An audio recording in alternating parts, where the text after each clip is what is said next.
इस वीडियो में हम लोग एनएमएमएस यानी कि राष्ट्रीय संवेगा छात्रवृत्ति परीक्षा के महत्वपूर्ण क्वेश्चंस पर चर्चा करेंगे जो आपके आने वाले एनएमएमएस एग्जाम के लिए काफ़ी महत्वपूर्ण होगा। तो इसलिए आप लोग वीडियो को ध्यान से देखिएगा और यहाँ से इस वीडियो के अंदर में हम आपको जो भी ऑब्जेक्टिव प्रश्न याद कराने का प्रयास करेंगे, आप लोग उन सारे ऑब्जेक्टिव को एक बेहतरीन तरीका से याद करने का प्रयास कीजिएगा। तो चलिए दोस्तों, अब हम लोग यहाँ से वीडियो को शुरुआत करते हैं। इसलिए वीडियो को शुरू से लेकर के अंतिम तक पूरा एक बेहतरीन तरीका से देखिएगा, क्योंकि यहाँ से 100% है आपके एनएमएमएस एग्जाम में क्वेश्चन पूछा ही जाएगा। तो चलिए शुरुआत करते हैं पहले प्रश्न से। यहाँ देखिए, निम्नलिखित में से कौन हिंदुस्तान रिपब्लिकन एसोसिएशन से जुड़ा था? यानी कि इनमें से कौन है जो हिंदुस्तान रिपब्लिकन एसोसिएशन से जुड़ा था? तो इसका ऑप्शन नंबर सही हो जाएगा तीसरा, यानी कि भगत सिंह जुड़ा था। तो इसका ऑप्शन नंबर क्या हो जाएगा? तीसरा। इसी तरह से अगला नंबर प्रश्न देखिए। तो अगला नंबर प्रश्न कहता है, वह स्थान जहां भूकंप पैदा होता है उसे क्या कहते हैं? तो वह स्थान जहां भूकंप पैदा होता है उसे कहते हैं अधिकेंद्र। तो इसका ऑप्शन नंबर क्या हो जाएगा? दूसरा। इसी तरह से अगला नंबर प्रश्न देखिए। तो अगला नंबर प्रश्न कहता है, परमेय संख्या का योगात्मक पहचान क्या होता है? तो इससे पहले के वीडियो में मैथ के अंदर हमने इस क्वेश्चन पे एक बेहतरीन तरीका से चर्चा कर दी है। उस वीडियो का लिंक इस वीडियो के डिस्क्रिप्शन बॉक्स में दे देता हूँ, आप लोग उस वीडियो को जरूर देख लीजिएगा। वहाँ से 2 या 3 क्वेश्चन आपके एनएमएमएस एग्जाम में जरूर क्वेश्चन पूछा जाएगा। फिलहाल यहाँ पर देख लीजिए, परमेय संख्या का योगात्मक पहचान। योगात्मक का मतलब होता है ऐसी कौन सी संख्या है जो किसी परमेय संख्या के साथ या किसी भी संख्या के साथ जोड़ेंगे तो संख्या में बदलाव नहीं होगा। तो जीरो ही ना है, जीरो किसी के साथ जोड़ेंगे या घटाएंगे तो किसी प्रकार का इफेक्ट नहीं पड़ेगा। तो इसका ऑप्शन नंबर क्या हो जाएगा? इसका ऑप्शन नंबर हो जाएगा पहला। सारे क्वेश्चंस को आप लोग एक बेहतरीन तरीका से याद करते जाइएगा।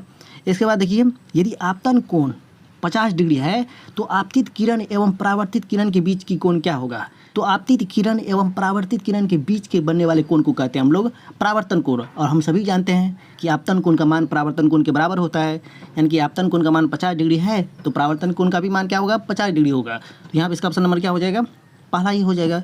इस तरह से आप लोग सारे क्वेश्चंस को एक बेहतरीन तरीका से सॉल्व करते जाइए। इसके बाद देखिए अगला नंबर प्रश्न, यहाँ संसाधनों के नाम व उनके प्रकार दिए गए हैं। विकल्पों को देखिए और बताइए कि कौन सा विकल्प सही नहीं है। यहाँ देखिए, कोयला आणविकरणीय संसाधन है, भाई सही है, सच में कोयला आणविकरणीय संसाधन है। पेट्रोलियम क्या है? पेट्रोलियम भी एक आणविकरणीय संसाधन है। जल क्या है? जल एक नवीकरणीय संसाधन है। जल को नवीकरणीय संसाधन हम लोग क्यों कहते हैं? क्योंकि जल की पूर्ति पुनः संभव है। वैसे संसाधन को हम लोग नवीकरणीय संसाधन कहते हैं जिसका इस्तेमाल हम लोग बार बार कर सकते हैं। तो जल का इस्तेमाल हम लोग बार बार करते हैं, तो इसीलिए जल एक नवीकरणीय संसाधन है। यहाँ पर दे दिया है जल एक अनवीकरणीय संसाधन, जो कि सही नहीं है। तो इसका ऑप्शन नंबर क्या हो जाएगा? इसका ऑप्शन नंबर हो जाएगा तीसरा। इसके बाद देखिए, सौर ऊर्जा क्या है? तो सौर ऊर्जा एक नवीकरणीय संसाधन है, जो कि एक सही है। देखिए, निम्न में से कौन सा मृदा निर्माण का महत्वपूर्ण घटक है? यहाँ देखिए, जनक सेल है, वनस्पति जात है, जलवायु है। तो इसका ऑप्शन नंबर क्या हो जाएगा? चौथा हो जाएगा, यानी कि मृदा निर्माण के लिए महत्वपूर्ण घटक है। जनक सेल हो गया, वनस्पति हो गया, जलवायु हो गया, ये सारे हैं। तो इसका ऑप्शन नंबर चौथा हो गया। इसके बाद देखिए अगला नंबर प्रश्न, किसी चतुर्भुज की रचना के लिए कितनी विशेष अंक की आवश्यकता होती है? तो एक चतुर्भुज की रचना के लिए 4 भुजा होनी चाहिए। चतुर्भुज का मतलब 4 भुजा, पंचभुज का मतलब 5 भुजा, त्रिभुज का मतलब 3 भुजा। तो इसका ऑप्शन नंबर क्या हो जाएगा? पहला हो जाएगा। इसी तरह से अगला नंबर प्रश्न देखिए, कहता है कि निम्न में से किस रासायनिक विधि का उपयोग पानी को शुद्ध करने के लिए किया जाता है? तो वह विधि है क्लोरिनेशन। तो इसका ऑप्शन नंबर क्या हो जाएगा? दूसरा हो जाएगा। इसी तरह से अगला नंबर प्रश्न देखिए। अगला नंबर प्रश्न कहता है, विलय की नीति किस अंग्रेज की देन है? तो ये विलय की नीति लॉर्ड डलहौजी की देन है। तो इसका ऑप्शन नंबर क्या हो जाएगा? दूसरा हो जाएगा, लॉर्ड डलहौजी। समझिए ना, इस सारे क्वेश्चंस को एक बेहतरीन तरीके से याद कर लीजिएगा, यहाँ से क्वेश्चंस बनता ही है। इसके बाद देखिए, ये किसने कहा? शिक्षा का अर्थ बालक और मनुष्य के शरीर, मन और आत्मा में सर्वश्रेष्ठ का सर्वांगीण विकास करना है। तो इसका ऑप्शन नंबर क्या हो जाएगा? तीसरा। ये महात्मा गांधी ने कहा था। इसके बाद देखिए अगला नंबर प्रश्न, कैलिको शब्द किससे निकला है? तो ये कैलिको शब्द निकला है कालीकट बंदरगाह से। तो इसका ऑप्शन नंबर क्या हो जाएगा? पहला हो जाएगा। यहाँ से क्वेश्चन आपके एनएमएमएस एग्जाम में जरूर क्वेश्चन पूछा गया है। समझिए ना, ये सारे क्वेश्चन आपके एनएमएमएस एग्जाम में कई बार क्वेश्चन पूछा गया है। समझ गए ना? तो सारे क्वेश्चन को एक बेहतरीन तरीके से देखते जाइएगा। सैट के महत्वपूर्ण क्वेश्चन करा रहे हैं ताकि आपको किसी प्रकार का दिक्कत नहीं हो। इसके बाद देखिए, निम्न में से कौन सा कारक उद्योगों की अवस्थिति को प्रभावित करता है? तो वह कारक है कच्ची माल की उपलब्धता, बाजार की निकटता, जल की उपलब्धता। ये सभी है जिससे क्या होता है? उद्योग प्रभावित होता है। तो इसका ऑप्शन नंबर क्या हो जाएगा? चौथा हो जाएगा। ये सारे के कारण से उद्योग प्रभावित होता है। समझिए ना, लोकसभा की अध्यक्षता कौन करता है? तो लोकसभा की अध्यक्षता करता है स्पीकर। तो इसका ऑप्शन नंबर क्या हो जाएगा? दूसरा हो जाएगा। इसी तरह से अगला नंबर प्रश्न देखिए, भारत में सर्वोच्च न्यायालय कहाँ स्थित है? तो भारत में सर्वोच्च न्यायालय स्थित है सुप्रीम कोर्ट, नई दिल्ली में। तो इसका ऑप्शन नंबर क्या हो जाएगा? चौथा। सारे क्वेश्चंस को एक बेहतरीन तरीके से देखते जाइए। निम्नलिखित में से कौन सा अधिकार भारत को धर्मनिरपेक्ष बनाता है? तो वह है धार्मिक स्वतंत्रता का अधिकार। तो इसका ऑप्शन नंबर क्या हो जाएगा? इसका ऑप्शन नंबर हो जाएगा पहला। इससे पहले की वीडियो में मौलिक अधिकार क्या होता है, उसी वीडियो के अंदर में ये स्वतंत्रता का अधिकार क्या होता है, मौलिक अधिकार किसे कहते हैं, मौलिक अधिकार से जो भी क्वेश्चंस आपके एनएमएमएस एग्जाम में पूछा जाएगा उन सारे क्वेश्चंस पर हमने डिस्कस कर दिए हैं। उस वीडियो का भी लिंक इसी वीडियो के डिस्क्रिप्शन बॉक्स में दे देता हूँ, आप लोग वहाँ से चेक कर लीजिए और उस वीडियो को एक बेहतरीन तरीक़ा से देख लीजिएगा। वहाँ से क्वेश्चंस आपको 2 या 3 क्वेश्चंस पूछा ही जाएगा, समझ गए ना। इसके बाद देखिए एफआईआर कौन दर्ज करता है, तो एफआईआर दर्ज करता है पुलिस है ना। हम लोग एफआईआर कहाँ करने के लिए जाते हैं, तो पुलिस के पास ही नहीं जाता है, थाना ही नहीं जाते हैं, तो इसका ऑप्शन नंबर क्या हो जाएगा, पहला हो जाएगा। एफआईआर दर्ज करता है पुलिस, समझ गए ना। आइए अगले नंबर प्रश्न की ओर चलते हैं। हमारे देश में सर्वोच्च कानून का मतलब सबसे बड़ा कानून बनाने वाली संस्था कौन सी है, तो हमारे देश के अंदर सर्वोच्च कानून बनाने वाली संस्था का नाम है संसद, तो इसका ऑप्शन नंबर क्या हो जाएगा, तीसरा। इसी तरह से अगला नंबर प्रश्न देखिए। अगला नंबर प्रश्न कहता है कि भारत में किस वर्ष घरेलू हिंसा कानून पास किया गया, तो भारत में 2005 ईस्वी में घरेलू हिंसा कानून पारित किया गया, यानी कि पास किया गया, तो इसका ऑप्शन नंबर क्या हो जाएगा, दूसरा हो जाएगा। इसी तरह से अगला नंबर प्रश्न देखिए। भारतीय संविधान का अनुच्छेद 21 गारंटी देता है, तो भारतीय संविधान का अनुच्छेद 21 ये स्वतंत्रता का अधिकार की गारंटी देता है। स्वतंत्रता का अधिकार का मतलब ये होता है कि तुम जो चाह रहा है बोलना, कहीं पर जाने आने का सुविधा होना चाहिए, कहीं पर तुम ज़मीन ले सकता है अपने देश के अंदर। इसका मतलब दूसरे देश के बारे में नहीं सोचिएगा कि दूसरे देश में जा करके ज़मीन ले सकते हैं। अनुच्छेद 21 के अंदर ये सिर्फ भारत के अंदर के लिए है। भारत के अंदर जितने भी राज्य हैं उस राज्य में कहीं पर भी जा सकता है, कहीं पर भी व्यापार कर सकता है। अपनी इच्छा के अनुसार से तुम जो बोलना चाह रहा है, जो तुम कहना चाह रहा है वह कह सकता है। ये अनुच्छेद 21 भारत के सभी नागरिकों को स्वतंत्रता का अधिकार दिया गया है, समझ गए ना। ये अनुच्छेद 21 कहता है। तो इससे पहले के वीडियो में हमने उसी वीडियो के अंदर में ये मौलिक अधिकार क्या होता है, स्वतंत्रता का अधिकार क्या होता है, हम बार बार सभी वीडियो में बताते रहते हैं कि मौलिक अधिकार से 1 या 2 क्वेश्चन पूछा ही जाएगा। इसलिए आप लोग जरूर इस वीडियो को देख लीजिएगा। उस वीडियो का लिंक इसी वीडियो के डिस्क्रिप्शन बॉक्स में दे देता हूँ। फिलहाल इसका ऑप्शन नंबर क्या हो जाएगा, तीसरा हो जाएगा। इसी तरह से अगला नंबर प्रश्न देखिए। संविधान के उद्देश्यों का वर्णन कहाँ पर किया गया है, तो हमारे देश के संविधान का उद्देश्यों का वर्णन हमारे बुक में देखते रहते हैं। हम भारत के लोग भारत को एक संपूर्ण प्रभुत्व इस तरह से हमेशा लिखा हुआ देखते हैं बुक के ऊपर में, तो ये प्रस्तावना में है। तो हमारे देश के संविधान का उद्देश्य का वर्णन किया गया है प्रस्तावना में, तो उसका ऑप्शन नंबर क्या हो जाएगा, पहला हो जाएगा। इसी तरह से अगला नंबर प्रश्न देखिए। निम्न में से किसे सुनहरा रेशा कहा जाता है, तो सुनहरा रेशा कहते हैं पटसन को, तो इसका ऑप्शन नंबर क्या हो जाएगा, पहला हो जाएगा। इसके बाद देखिए अगला नंबर प्रश्न, विश्व की सबसे बड़ी गैस त्रासदी कहाँ पर हुई थी, तो विश्व की सबसे बड़ी गैस त्रासदी हुई थी मध्य प्रदेश के भोपाल नामक शहर में। यहाँ पे एक यूनियन कार्बाइड नामक एक फैक्ट्री थी। इसी यूनियन कार्बाइड फैक्ट्री में मिथाइल आइसोसाइनेट नामक जहरीली गैस का रिसाव होता है, लीकेज कर जाता है ये गैस, और ये गैस जल से रिएक्शन करके, जल से अभिक्रिया करके काफ़ी विषैले हो गया, जिसके कारण से इसके संपर्क में जो भी व्यक्ति गया उसकी मृत्यु हो गई। तो ये मध्य प्रदेश के भोपाल नामक शहर में एक यूनियन कार्बाइड नामक फैक्ट्री थी, जहाँ पे खाद जितने भी कीटनाशक दवाई होते हैं ये यूनियन कार्बाइड नामक फैक्ट्री में बनता था। वहीं पे क्या होता है, एक मिथाइल आइसोसाइनेट एक जहरीली गैस का लीकेज हो जाता है, रिसाव हो जाता है, और यही मिथाइल आइसोसाइनेट गैस जल से रिएक्शन करके धड़ाम से फूटता है, और इसके संपर्क में इसके आसपास में जो भी रहा, जो भी इस जहरीली गैस को श्वसन के रूप में लिया, उसका फेफड़ा ही बर्बाद हो गया।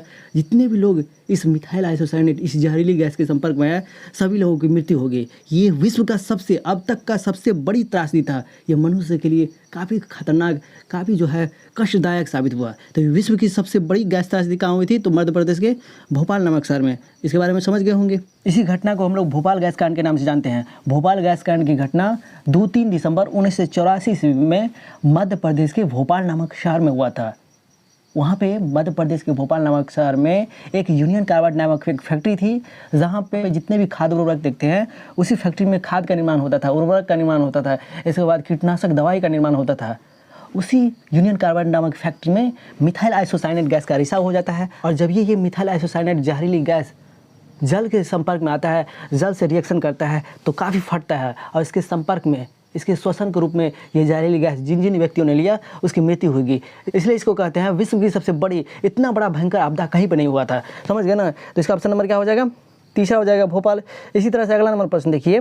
तो अगला नंबर प्रश्न कहता है, यहाँ देखिए, कौन सी संस्था गाँव और शहरों में शौचालय सुविधा उपलब्ध कराती है, तो वह संस्था है मोहल्ला सुधार समिति। तो उसका ऑप्शन नंबर क्या हो जाएगा, तीसरा हो जाएगा। सारे क्वेश्चंस को एक बेहतरीन तरीका से याद करते जाइए। निम्न में से कौन सा भूमि संरक्षण का एक उपयुक्त तरीका नहीं है, इन चारों ऑप्शन में आपको पहचानना है कि कौन एक भूमि संरक्षण का एक उपयुक्त, एक बढ़िया तरीका नहीं है। यहाँ देखिए, अतिचारण पर रोक। जब ज़्यादा पशु को चराएंगे तो क्या होगा, मृदा का संरक्षण हो पाएगा, नहीं ना हो पाएगा, क्योंकि मिट्टी पर क्या होना चाहिए, घास का रहना जरूरी है, वृक्ष का रहना जरूरी है। अगर मिट्टी पर घास वृक्ष नहीं रहेगा तो मृदा का कभी भी संरक्षण नहीं होगा। तो मिट्टी पर अगर घास से वृक्ष नहीं रहेगा तो मिट्टी एक स्थान से दूसरे स्थान तक ट्रांसफर होगा, स्थानांतरण होगा। इसलिए क्यों न कहते हैं मृदा अपरदन। मृदा अपरदन का मतलब क्या होता है, मिट्टी का एक स्थान से दूसरे स्थान पर चले जाना। हम लोग देखते रहते हैं जब कभी बारिश आता है तो बारिश में क्या होता है, मिट्टी एक स्थान से दूसरे स्थान चले जाता है। ठीक उसी तरह से जब नदी में पानी आता है तो पानी अपने बहाव के साथ साथ मिट्टी को भी एक स्थान से दूसरे स्थान तक ले जाता है। तो यहाँ देखिए, यहाँ पे आपको पहचानने के लिए कह रहा है कि निम्न में कौन सा भूमि संरक्षण का एक उपयुक्त तरीका नहीं है। तो अतिचारण पर रोक लगाना चाहिए।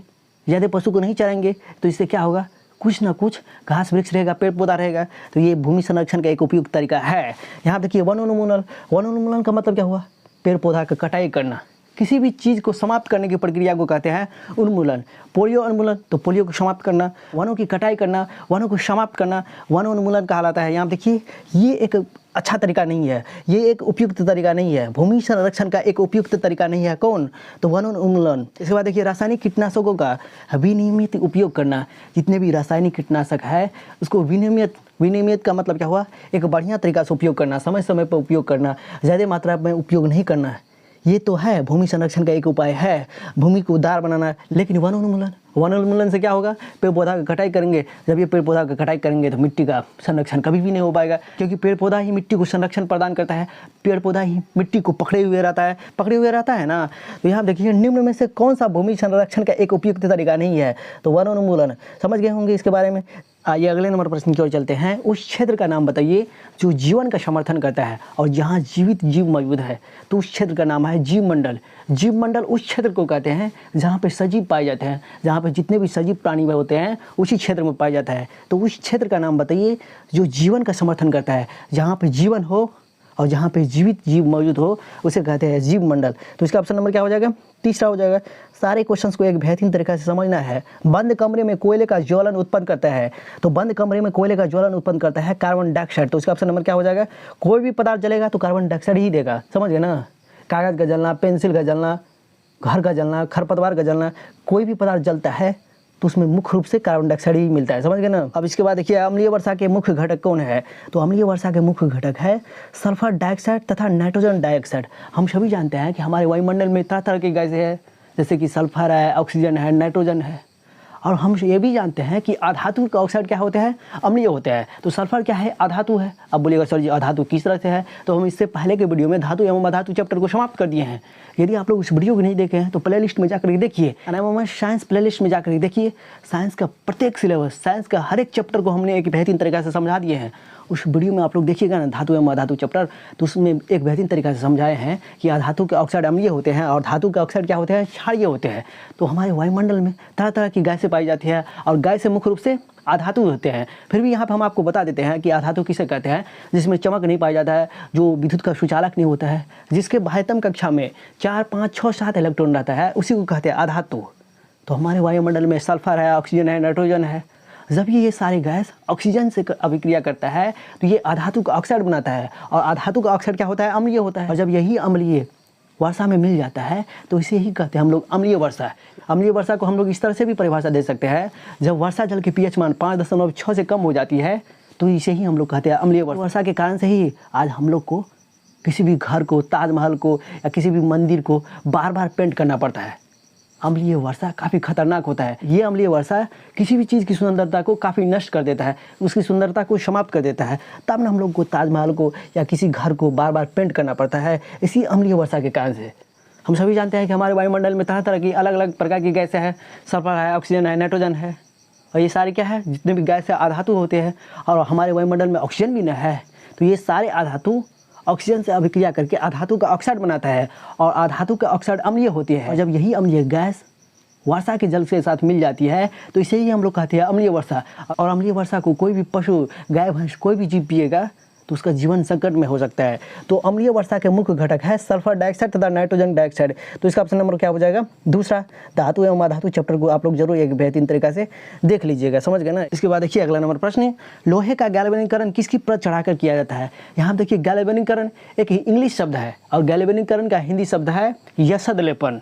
तो लोहा एवं इस्पात को जंग से बचाने के लिए लोहा एवं इस्पात पर हम लोग जिंक की पतली परत चढ़ाते हैं। तो इसी जिंक की पतली परत चढ़ाने की प्रक्रिया को कहते हैं हम लोग गैल्वेनीकरण या यशद लेपन। यानी कि लोहे का गैल्वेनीकरण किसकी परत चढ़ा कर किया जाता है? तो जिंक का परत चढ़ा कर किया जाता है। तो इसका ऑप्शन नंबर क्या हो जाएगा? चौथा हो जाएगा। इस तरह से आप लोग एक बेहतरीन तरीका से समझने का प्रयास कीजिएगा। गैल्वेनीकरण एक इंग्लिश शब्द है और इसी को कहते हैं हम लोग हिंदी में यशद लेपन। लोहा एवं इस्पात को जंग से सुरक्षित रहने के लिए उस पर हम लोग जिंक की पतली परत चढ़ाते हैं। किस पर? तो लोहा एवं इस्पात पर। तो इसी को कहते हैं यशद लेपन या क्या कहते हैं? गैल्वेनीकरण। इसके बाद देखिए अगला नंबर प्रश्न, जब एक्स गुणसूत्र वाले शुक्राणु डिम के साथ मिल जाते हैं तो पैदा होने वाला बच्चा क्या होगा? यहाँ देखिए बहुत सारे लोगों को लगते रहता है कि किसी को लड़की हो रहा है, किसी को लड़का हो रहा है, इसमें महिला का दोष है, जबकि महिला का दोष नहीं रहता है। हम लोग के समाज में भ्रांति है, हम लोग पढ़ते लिखते नहीं है।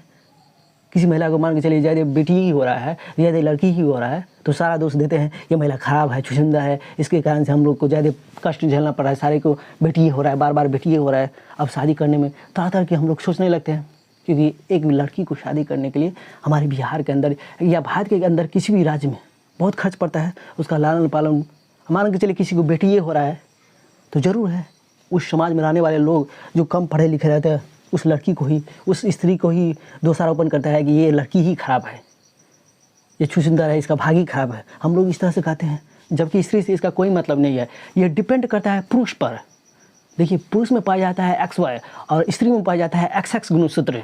यहाँ देखिए पुरुष में पाया जाता है XY गुणसूत्र और महिला में पाया जाता है, यानी कि मादा में पाया जाता है XX गुणसूत्र। जब पुरुष से X आया, मादा में तो XX है ही है। जब पुरुष से X आएगा, मादा में तो X आएगा ही, क्योंकि दोनों X ही है। जब पुरुष से X आया, मादा में भी X आया, तो XX जब ये होता है तो वहाँ पे लड़की जन्म लेता है। जब पुरुष से Y आता है, अब मादा में तो X है ये है, तो XY हो गया, तो इससे क्या होगा? लड़का होगा। देखिए कभी भी समाज में किसी भी स्त्री को बुरी नज़र से नहीं देखना चाहिए। क्यों नहीं देखना चाहिए? ये महिला के ऊपर नहीं डिपेंड करता है, ये पुरुष के ऊपर डिपेंड करता है। हम लोग कहते रहते हैं इसको बेटा ही हो रहा है, इसको बेटी ही हो रहा है, महिला पर दोषारोपण करते हैं, कहते हैं ये महिला ही खराब है, इस महिला के खराब होने के कारण से हमको बेटी ही जन्म ले रहा है।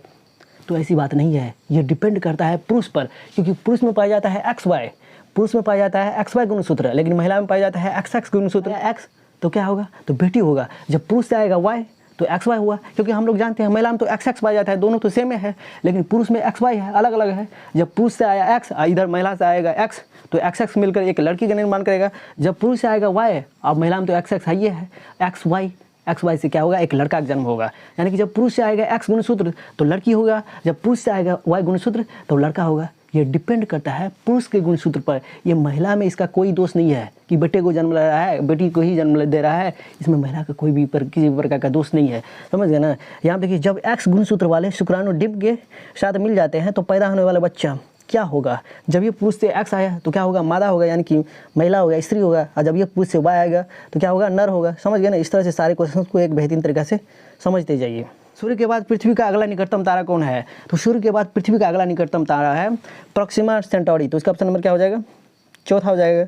इसी तरह से अगला नंबर प्रश्न देखिए, घर्षण को कम नहीं किया जा सकता है सतह को चिकना बनाकर, सतह को समतल बनाकर। जब ये सतह को समतल बनाएंगे, चिकना बनाएंगे तो घर्षण कम हो जाएगा। सतह को खुरदरा बनाकर, सतह को खुरदरा उबड़ खाबड़ बनाएंगे तो इससे क्या होगा? घर्षण बढ़ेगा ही।